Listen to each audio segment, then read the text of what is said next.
Welcome to Amplify, the personal brand entrepreneur show.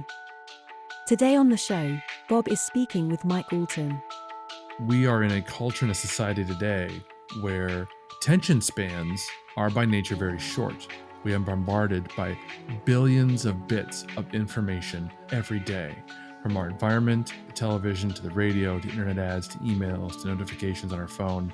And to break through that noise, it does typically require some short bit of attention-grabbing information that can cause us to stop scrolling, right? To stop the thumb, so to speak.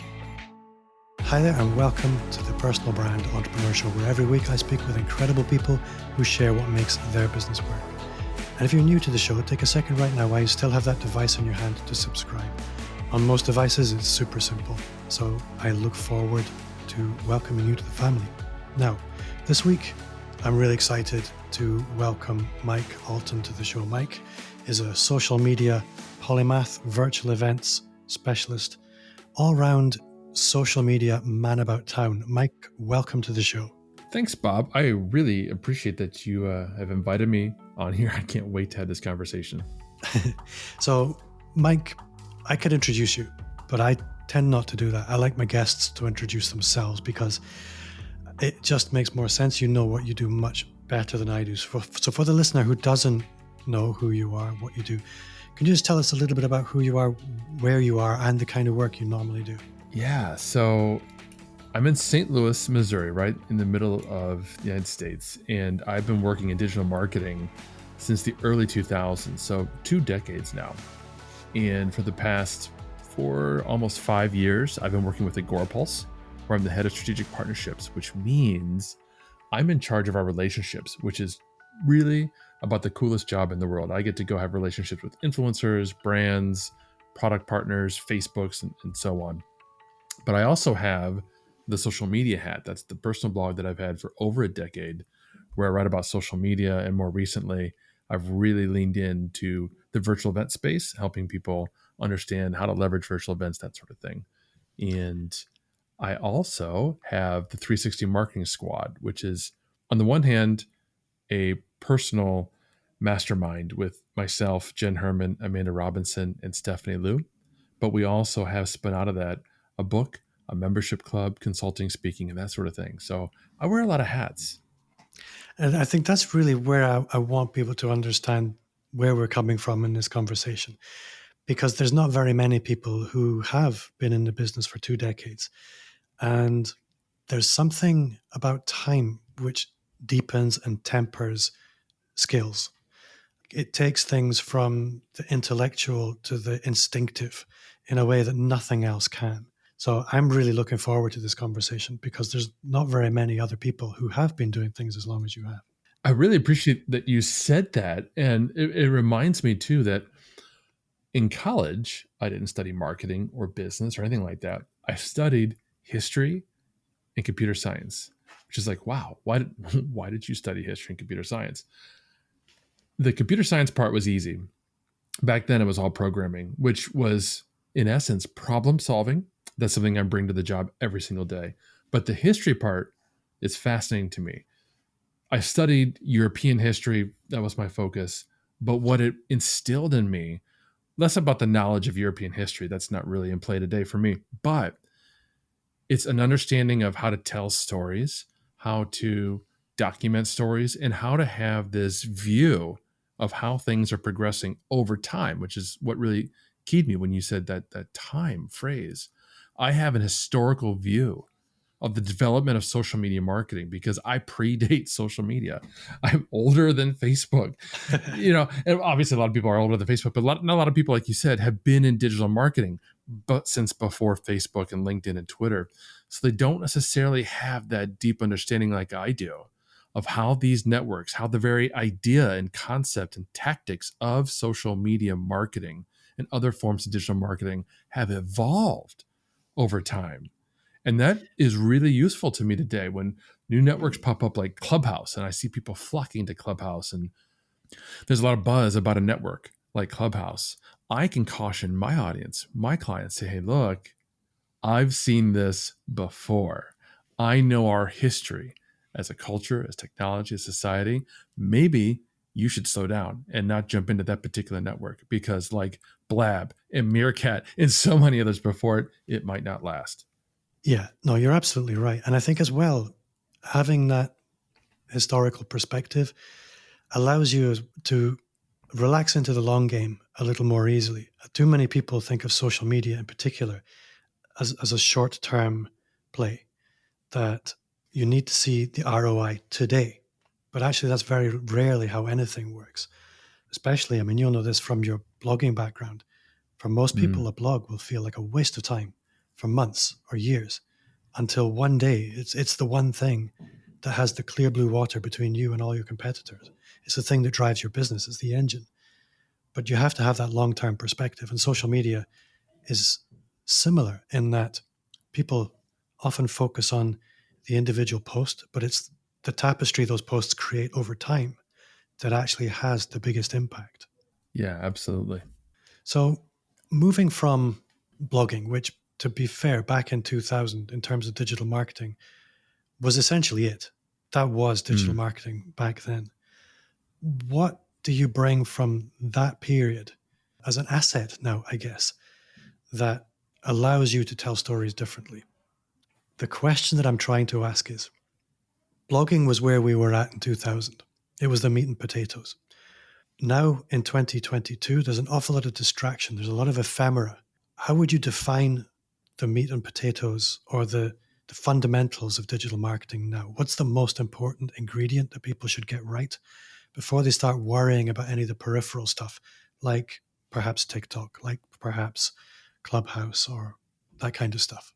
Yeah, I'm nodding my head in agreement for everyone who can't actually see me, because you said it right a moment ago. You said that people, I don't remember exactly what you said, but you talked about ROI and this misperception that ROI can or should be delivered instantly from a channel like social media. It's not practical, it's not reasonable. And yet, all of the buzz today, and it's been this way for at least a few years, is around short form, quote unquote, snackable content. We see this all the time. Snackable content. Everything's got to be snackable, snackable, snackable. And I understand where that's coming from, because we are in a culture and a society today where attention spans are by nature very short. We are bombarded by billions of bits of information every day, from our environment to the television to the radio to internet ads to emails to notifications on our phone and so on.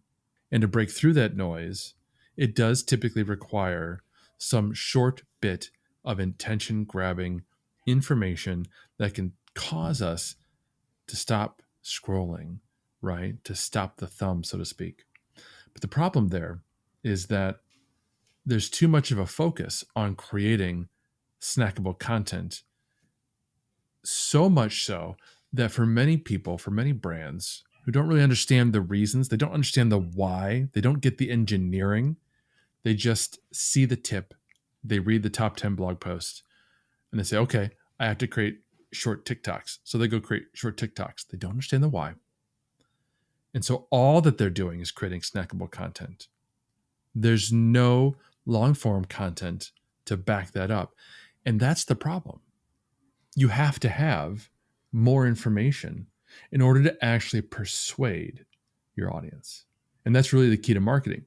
We have to persuade the audience that A, maybe they've got a problem that they didn't even know they knew, that they didn't even know existed. And B, we're the solution to that problem. Whatever it is, whatever product, whatever solution we're selling, that has to solve for a particular pain point that our audience has. And we have to be part of their buyer journey, which means we have to be providing persuasive information that educates them around the problem, around the solution, around us as a supplier of that solution, so that we achieve know, like, and trust. And you cannot do that with a 30-second reel. It's not possible. All you can do is entertain and grab a little bit of attention, enough to gather that interest to lead them into learning more from you. Now, it doesn't have to be a blog, right? I know a lot of people struggle with writing today, and that's fine. You can create video content. Obviously, you're listening to a podcast right now. You, like Bob, could create a wonderful podcast that brings on amazing guests. Not that I'm amazing. Other guests are way more amazing than I am, but you bring on those amazing guests and they share some of their wisdom. And as the podcaster, you get to impart that and you get to share in that authority and build audience and drive that audience into whatever products or services you offer. That's long form content. It's got to be there. And I think that's really the most important thing. I think as you were speaking, I had a little visual in my head of it's the difference between the crazy guy at the event who just runs around high-fiving everybody and everyone gets really excited, but nobody ever really meets him. And the person that really takes some time to get to know his audience, spend time with them, have conversations, build relationships, the like, know and trust. You can't build a really strong bond in short form content, but you can meet someone. But it really is just that first encounter. You need to deepen that bond in long form content. And as you mentioned, education and content as a service is really, really powerful. And I think for me, that's often the element that's missing. Now, content as a service, I think the area that you excel in is the live content. And I know you train people in that as well. It's an area where I've kind of dabbled, but I've struggled, if I'm honest. And I think I'm going to be really selfish here and I'm going to pick your brain for all it's worth. Hey, that's the best part of these kinds of interviews is when you benefit from it. Yeah, I need to learn to be a slyer host that just maybe pretends it's not all selfish, but I'm okay with it. No, I'm only kidding. Lots of people like me, they've tried little bits of live content. They maybe tried a live stream. Nobody seems to be paying attention to it. Or tried short virtual events and things like that. But for somebody who's maybe brand new to live, but they're ready to take action on something, what do you think is the most productive way to take the first steps into live content if you don't have a massive audience? I think that's probably a good place to start. Yeah, and I love this question because there's an underlying question, which is that I don't have an audience, but I want to do something new. Yeah. And I don't want to fail. I don't want to be discouraged. I don't want to look stupid. That's hard. I don't want to look stupid. Yeah. And this is true, whether we're talking about live video, a podcast, a blog, an email newsletter, a course. It doesn't matter. You name it. A new retail shop on the corner of your street. It doesn't matter what it is that you're starting that's new. But when you're starting something new, you're starting from scratch, from zero, just like everybody else. And that means you have to be patient and you have to show up. You have to be consistent in whatever it is it's going to be. If it was a brick and mortar shop that we were talking about, you're opening a pub down the street. As a pub owner, you wouldn't even consider being open just 2 days a week. And it would never cross your mind to only be open on 2 random days per week because you know, from a retail business perspective, your audience requires that you have set hours, set days of the week that you're open that are predictable. And yet, for some reason, on the marketing and the content side, too many people think, well, I'm going to start a live video, but I am not going to commit to going live every week because I'm busy or whatever the reason they want to fill in the blank. The problem there is that we don't build in consistency. We don't build in predictability. We don't build in fear of missing out when we don't show up for our audience. So that's the first thing that I'll just preface everything I'm about to say is that when we're launching something new, whether it's a live stream, a podcast, business, whatever, you're going to have to commit, and you're going to have to commit not only to a regular schedule, but a long-term window where you're going to show up on a regular basis during that window, regardless of the results. I'm doing that right now with my own podcast. I just started a podcast. It's 1 month old. I mean, literally at the time of this talking, it's like 35 days old. I've got 6 episodes. I've got 6 episodes plus an intro. I'm not driving thousands of people into that podcast yet. And maybe I never will. And that's fine. It's a niche podcast. It doesn't need to have a large audience, but I can't reasonably expect that after just 6 episodes, I would have tons of people flocking to this show. It's not possible. I have to give it time. So I've committed to not only every Wednesday dropping a new episode for this podcast, but I've committed to doing it throughout the rest of this year. 6 months. I've said to myself, that's how long I'm going to do this before I give up. And being honest with you, as you're being honest with me, that doesn't mean there aren't days of doubt, right? When I drop an episode and in the first day there's a couple dozen listens, I'm like, that sucks. But I'm going to keep going because I know, and this goes back to your earlier, insinuation, I've been doing this long enough. I started with blogging, content marketing. I know this will work over time. So that's the preface. Give yourself time, give yourself some patience, and be consistent. Show up for your audience.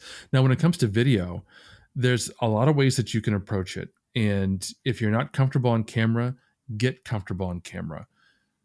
Practice, practice, practice. That's the only thing that's going to make you comfortable on camera. So you can start up a personal Facebook group and you can go live there, and you can invite one friend if you want to and go live there and get some feedback on your video. And I would certainly recommend doing that if you're not highly experienced with video, because they can also give you some performance and technical feedback, right? They could say, hey, that seemed really dark, or hey, your audio was lagging your video. Because there are things that are a little more challenging for us to notice when we're actually in the act of filming the video, whether it's a live stream or a virtual event or whatever. So it's nice to have another pair of eyes to look or listen and give us that kind of a feedback. The second advice I would give you is to watch a lot of other videos. And that's hard. It sounds like an easy thing to do because technically it is easy, but it's one of those hard things to do because it requires time and intention. And it's something that I personally have never been good at. When I wanted to create a course, part of me knew I should go take other people's courses to see how they're building their courses on Thinkific and Kajabi and Udemy and so on. I didn't do it. I just winged it and figured it out on my own, which in retrospect, I shouldn't have done it that way. But I felt like I didn't have the time to go consume other people's courses. And so I didn't take that time. And so I have no benchmark. I don't know if my course on blogging is any better, worse, or indifferent than other people's courses, regardless of the topic. And I don't suggest that for anybody else. None of us went to school for live streaming, probably. So watch other people's live videos. Go tune into Stephanie Liu. She goes live every other week on her personal channel. She goes live on the Agorapulse channels every other week with Agency Accelerated. You can see what a professional live streamer looks like. And then you can go to her YouTube channel and learn from her. Go to Ecamm's YouTube channel and learn from Stephanie and so many other people that they have set up there as partners. That's going to help you tremendously. I absolutely agree. The role models are the most underrated. I mean, obviously it's not underrated, but so many people think they know enough to wing it. But actually, when you do watch people doing something that you're trying to get good at, you learn so much more quickly. I want to talk about more structured events like summits and challenges and that kind of thing in a bit. Something that plagues me is, okay, I'm going to do it. I'm going to do a live stream. I'm going to do it weekly. I'm going to do it every single week. No problem at all. I'm going to do it Thursday afternoons. Now, I go live, and in my head, I was thinking, you know what? I'll do open hours. There'll be people there asking me questions. I'll answer questions. It's going to be really cool. But it doesn't happen. Audiences can be very slow to start participating in this kind of event. So how would you structure your first live streams, anticipating that there isn't going to be very much engagement or activity? How would you structure those first live events in order that you're not left with dead air? Yeah, that's a great question because it really lends itself to an earlier question, which is why are we going live in the first place? What are we trying to accomplish? Because if it's audience engagement, if that is actually what we want, and it might be, then we need to come up with a structure to the show where audience engagement is guaranteed. And I'll tell you a little secret. The only way to truly guarantee audience engagement is if you bring in ringers. You've got to line up some friends, some colleagues, some peers, and say, look, I really need you to show up for me on this day, at least for a few weeks, and help me by asking questions. And there's nothing wrong with that. It's something we do in the virtual event space too, for a lot of the same reasons. There could be 100 people watching a virtual presentation, a keynote address, and there's an opportunity to ask questions, and it's just crickets. There's 100 people there, but they don't necessarily want to be the first one to come on stage and that sort of thing. So as an event organizer, if we really want to encourage engagement, if we've blocked out 15 minutes for Q&A, right? And we want to fill it, we got to have people lined up in advance to ask questions. We had to have questions queued up, but that assumes audience engagement is the goal. Well, what if it's not? What if the goal is demonstrating our own authority? Or what if the goal is the creation of the live stream content itself? Well, in those cases, audience engagement is a nice to have. It's a bonus. And there's a lot of wonderful reasons to have audience engagement, but that also means it's not something we need to worry about. We can handle audience engagement if it's there, but if it's not, that's okay too. I mentioned Agency Accelerated earlier. That's our show at Agorapulse, and audience engagement is not the goal. We do build in hooks and prompts, and we're obviously monitoring audience engagement throughout the show. And it's, people show up and they ask questions, but that's not the goal. So if we have a show where for whatever reason, there aren't a lot of attendees or there are no questions, that's okay, because our goal is, in that case, the content. So in our instance, we're bringing on a guest. And this is one of the three ways you can help yourself, right? First, I mentioned have some ringers in the audience. The second is use a guest. Have somebody else that you're bringing onto the show that you're either just having a conversation with or you're explicitly interviewing them. You're the host, they're the guest expert. And that allows you a couple of things. It allows you, number one, somebody to talk to other than, this faceless audience of people who may or may not be watching and asking questions. It also gives you the opportunity to bring in expertise and knowledge and information and style and voice that are different from you and that may be different from episode to episode. And of course, there's also the fact that if you're bringing in an influencer, somebody who has an audience of their own, well, then they can bring that audience with them. Hopefully you give them opportunities to share the live video in the pre-promotion. They're tagged and mentioned so that they can amplify that content. They can invite their audience in to watch. And now you've got additional audience, at least additional reach with your content. I mentioned, there's three ways that you could approach it. The third way is it's just for brand awareness or personal brand awareness, in which case you're going to go solo. And that's what I do with my own podcast and virtual events. I go solo. I may someday have guests, but my goal with that podcast is first and foremost to educate. But secondly, it's to demonstrate that I'm the one who can educate. I'm the one who can be a consultant, a strategist, a guide for brands. So with those shows, they're scripted. They're 100% scripted in advance. Now, I'm not doing live video. I'm doing recorded podcast, but it would be the exact same if I wanted to do those live, I could. I've got the script. I could make slides and screen shares and do all kinds of things that would make it much more visually interesting than just watching me talk. But that's all prepared in advance. Or you could have an outline, you could have bullet points, however you want to prepare that material in advance. But the point is, again, you're not depending on an audience at that point. So my question here, and I think I know the answer, but me knowing the answer is not the point. What is the advantage of going live? If the goal isn't audience engagement, what is the advantage of live over pre-recorded? I would say, I haven't really thought this through, but I'm thinking there isn't an advantage. If audience engagement isn't important and it's not expected. Now there's a little bit of a nuance there, right?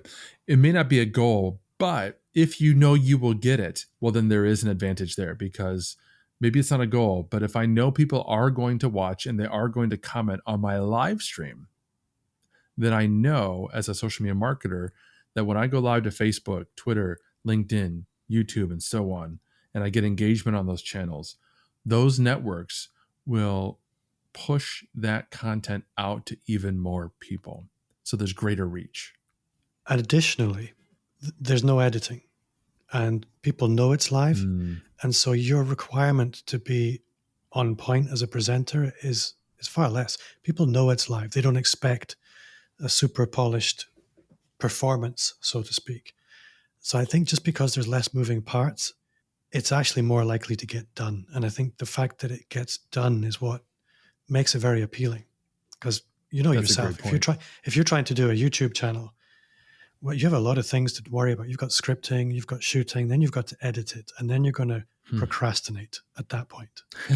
And you're going to have to look at yourself on your screen for the next 40 minutes while you edit this 5-minute video. And very quickly, you're going to think, this is terrible, hit delete, and you're no longer going to be a YouTuber. With live streaming, you hit go live, and it'll be all right. I think that's what makes it quite appealing to a lot of people.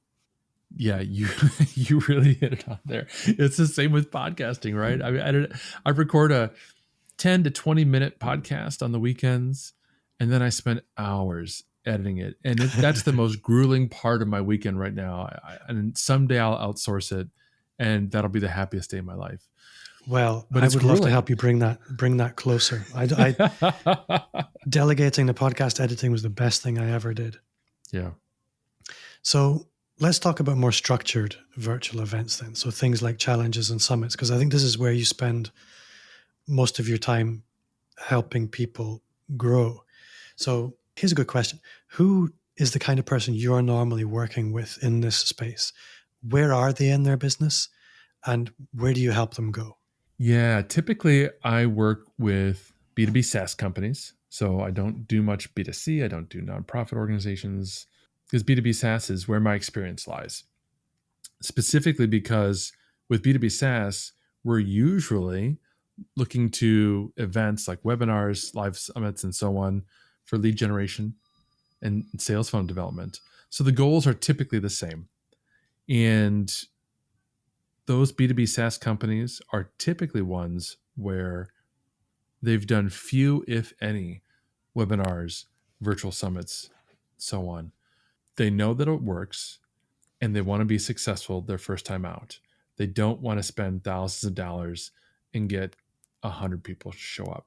They want thousands of leads. They want to fill that pipeline. So often it's startups and people that just got some seed funding, and they're looking to make a good, smart investment in building out their sales funnel. And they say, oh, okay, we could host a virtual summit, and we could design that summit so that it expressly targets our ideal customer profile, our targeted ICP.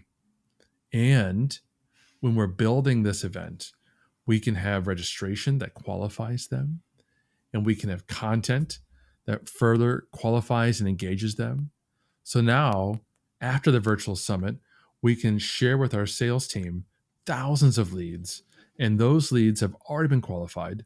We know which ones would make for good buyers, and we paid attention to the sessions they attended. We paid attention to the booths that they went to, the conversations they had.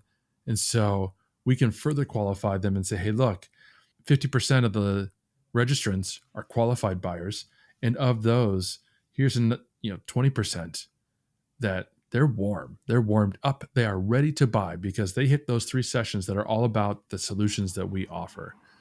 That's a tremendous opportunity for brands. And that's what I really enjoy working with them to, first of all, understand that if they don't really get how virtual events plays a role in their sales and marketing, but more importantly, how to structure and ideate what that virtual event looks like and build it up from scratch. So I give them the complete strategy to do that. Because I know you do public speaking, you're quite a confident presenter. Are you actually helping them facilitate on the day as well? Generally, no. I do work full-time for Agorapulse.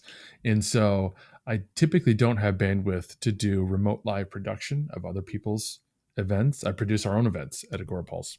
Yeah. So I usually refer out to consulting companies and agencies and so on if they need that kind of help. Sometimes they don't, because when we have our VIP strategy days, me and the clients, we work through a workbook that has everything they need to figure out, from building out what the event looks like, pre-production, pre-promotion, to the actual run of show for the day.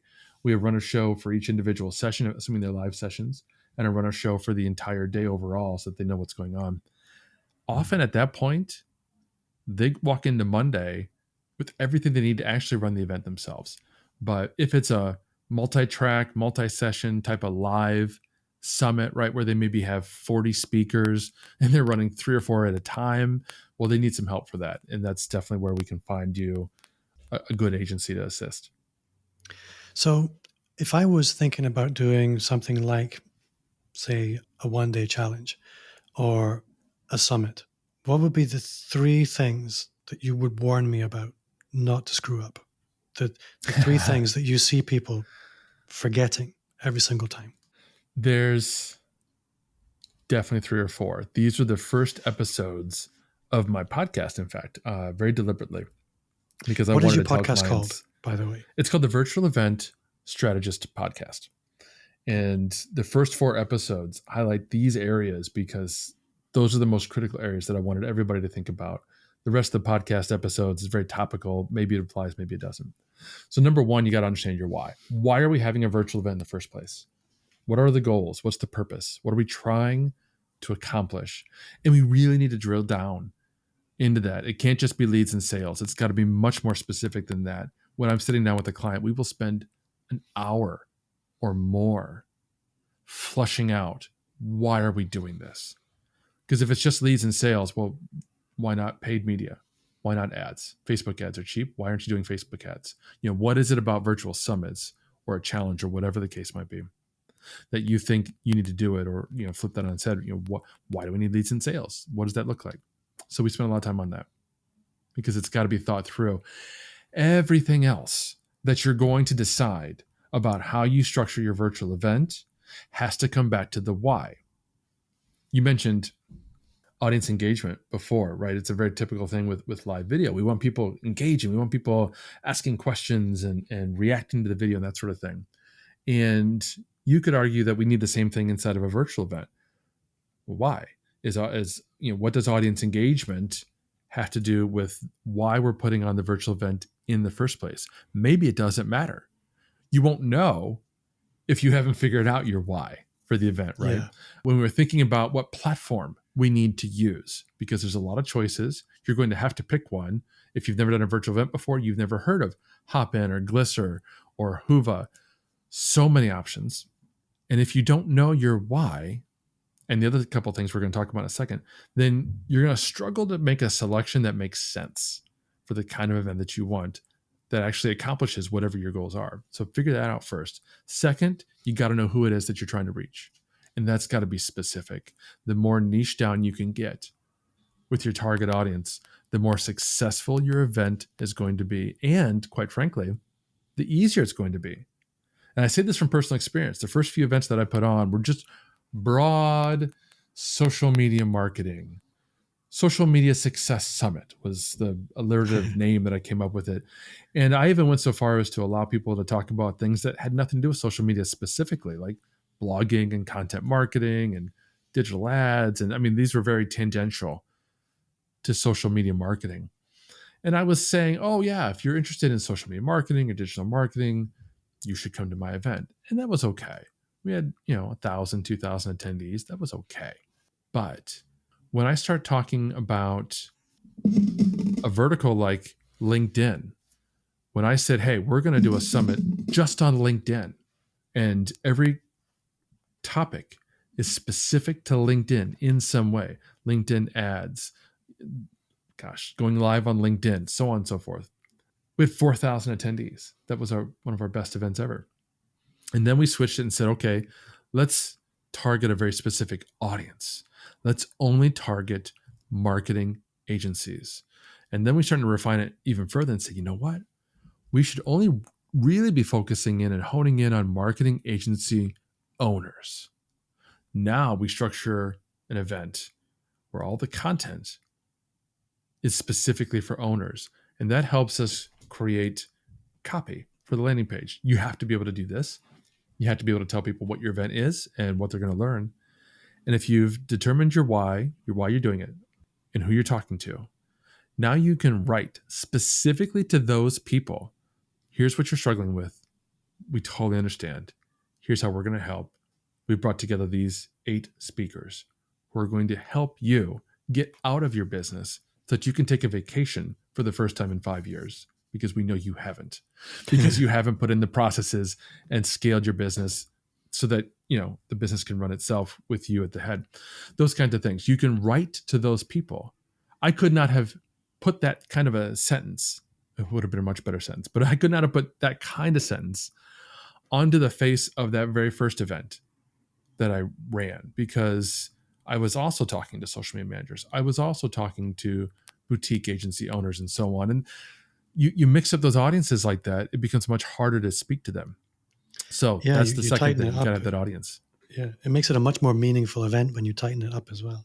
Yeah. And that's hard because people think, oh, I don't want to limit my audience. I want a big event and I want thousands of people to show up. And trust me on this.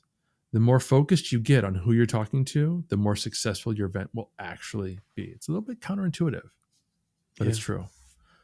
Yeah. So one of the other aspects is understanding even how to get started, because a virtual event is a huge project. It's not, I'm going to write a blog post this weekend kind of a project. It's, I'm going to spend the next 8, 12, 16 weeks living and breathing this event. And there will be tears and sweat and stress. And when you really get into the weeds about all the different things that have to happen, it becomes an elephantine task in front of you. So understanding that and understanding how to break that down into bite-sized chunks is a hugely important first step. Knowing that I need to come up with a platform, I need to come up with speakers, and I can chunk all that out and only work on the things that have the highest priority that I have help with, maybe. And that help, that's the fourth most important thing, knowing who we can turn to for help. Many of the people that I talk to are sales managers or social media managers or directors of marketing. I'm kind of throwing out some titles that'll resonate with some of your audience members, because they've been told you need to go put on a virtual summit. And they kind of like looking at their CMO boss saying, well, I've never done that before and I don't have a team. So where do I get some help? And one of the things that I walk people through in that 4th episode is understanding you have more help than you know. Sometimes there's help inside the company. Maybe you've got a team, right, that you can lean on. But if you don't, maybe there's other people that work in the company who can help you with very specific tasks. And if we did our job a moment ago and we organized and we prioritized and we bucketized the things that need to be done, we can then identify, oh, you know what? I need to have a bunch of emails sent out. And I don't have time to write them myself, but we do have a copywriter on staff. Or maybe we've got a marketing ops department who can help me with that one very specific part of the project. And even beyond that, we've got friends, we have family, we have colleagues, and there's many ways that we can turn to those people to help us. Maybe they can't run the event for us. Maybe they can't help us even with the ideation, but they can help us with other things. They can help us at home with other tasks, take some things off our plate that aren't work related so we can devote a little more time. They can be understanding of why we're working late at night sometimes, because I'll tell you, that week out from your next major event, whenever that is, that's going to be a pretty scary, hairy week, because there's a lot of stuff that's got to be done in just the few days leading up to the event. And you're going to need all the extra time you can get. So lean on your friends, lean on your family, get the help that you need. And I think what I would want anybody to take away from this, having been involved in some virtual events, but not run them myself, they can have a profound impact on a business. And I've seen it so many times. And a lot of people make the mistake of thinking social media, ads, search engine optimization, that's digital marketing. But that's a really good set of ways to get attention. But a lot of the time that doesn't turn into customers. And the way I like to think about virtual events is as what I would call prospecting platforms. If you ask anybody, what's the hardest thing about selling? The answer should be getting the conversation. If I can just get a conversation, most people will say, I've got at least a 50% chance of turning that person into a customer. The virtual event is that virtually speaking. It's getting lots of people in a room, building rapport, not just superficial encounters on social media, but spending an hour, 2 hours with amazing people. They get to know you really well. They build rapport, and a good proportion of those, when you make an offer, and this is what you're doing, making an offer generally, will turn into customers. And that's why I love virtual events, and they're often the missing link in so many people's businesses. And they don't have to be big summits. They can be just a one-day challenge event, if you like. But Yeah, I couldn't agree more. And again, that's why we talk about the why, because maybe you don't need thousands of people at your event, right? Maybe, I mean, because I often talk to customers and I'm like, how many new clients can you handle? And they might tell me, 10 or 15. Like, okay, well, you probably don't want 1,000 prospects tomorrow. You probably want a couple hundred really, really strong targeted prospects that you can add to your pipeline, right? That's a great point. yeah, I was speaking to a guy today. If he had 4 new clients a year, his business would be transformed, because the average transaction value for him is in the hundreds of thousands of dollars. And you can imagine something like a simple virtual event, what that could provide in that kind of situation. It just blows your mind. Yeah. So I would like to talk about your own content journey. One of the things I like to understand from as many guests as possible, because I meet people who come across as super confident, competent, credible, and smart. And to be honest, social media, it's our job to look that way. But it's always very interesting when people are willing to share the parts of your business that you find particularly difficult. So of all the things you have to do, which are the ones that make you sigh or hide or procrastinate? Oh my gosh. The ones that make me sigh or procrastinate. Well, I already revealed editing. Definitely Yeah. do not enjoy that part, the particular process, whether it's audio or video. And in fact, I'll tell you, even though I am known for live video, I've built my business being a guest on other people's live video shows. I still to this day do remote live video production. I do not enjoy being on camera, and I definitely do not enjoy or have any interest in being a host of my own show. The podcast is kind of my compromise, if you will, where I'm creating some content outside of my wheelhouse. I love to write. I literally love to write. That's the favorite part of my entire content creation process, even with the podcast, because I script those out. And so I write them. I'm writing, 4,000 word articles that I then read, and I edit my read version of that. And that is the podcast. And then I also now have perfect show notes, right? So that gets published along with the podcast. But that I dread that editing part.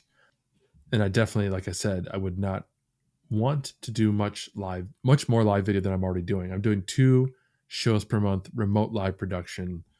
I do guest work, that sort of thing. And I do live speaking at real life events, more and more of those going forward. But writing is what I love. So anything that's not writing, that's harder for me. So something else I have to ask you about, because not many people can pull it off. And I think a lot of people assume you're either an employee or you're an entrepreneur. And something I really admire about you is you are a stellar employee for Agorapulse, but you're also an independent business owner in your own right. And there'd be lots of people thinking, I thought I had to leave my job to do my own thing. So what is your advice to anybody for really making that work? If they want to not jump out of the frying pan and into the fire, but actually enjoy the frying pan and the fire. Well, there's some factors that make it possible. And first and foremost, I'm fortunate that I work for a company at Agorapulse where they encourage their employees to have side hustles. They like it. They think it helps keep their employees happy, engaged, which it does. And in my case specifically, because I continue to be highly active and engaged in the online marketing community, that helps my role at Agorapulse. I'm continuing to create new connections every single day on LinkedIn. We never know where our newest connections are going to end up being of value to us, but I can tell you without a doubt, some of the connections I'm making today will be of value to Agorapulse tomorrow. Don't know who, but that'll happen. So that's an important point, is that it's got to be something that is okay with your current situation. Because if it's not, that's going to cause stress and tension somehow, somewhere. They might not like what you're doing. They might not care, and you might just feel guilty, whatever the case might be. So make sure that that's worked out. The second thing is you got to have time. Yeah. And how does that work with you? It works at the moment because I have 2 young girls who are very active and busy. My oldest daughter's 10. She is at her dance studio multiple evenings a week, all day on Saturdays. And my in-laws live with me. We were really blessed, in fact, to be moved into a new house, a large house, just before the pandemic started. So we had lots of yard space, lots of house space. My in-laws live with me, so we have built-in babysitters for my 7-year-old. And so I'm able to spend a couple extra hours throughout the week in the evenings and almost the entirety of my day on Saturdays working. So like Saturdays are my podcast days. I'm creating long form content around virtual events on Saturdays. That's the thing. And I've worked Saturdays for years.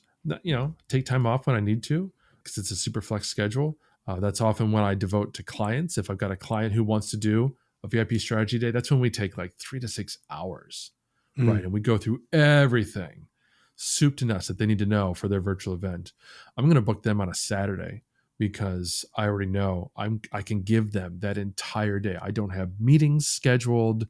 I won't have interruptions. The family's pretty much out of the house. So that's how I have it structured. So Mike, I need to ask you one question. It's the one question I ask every guest.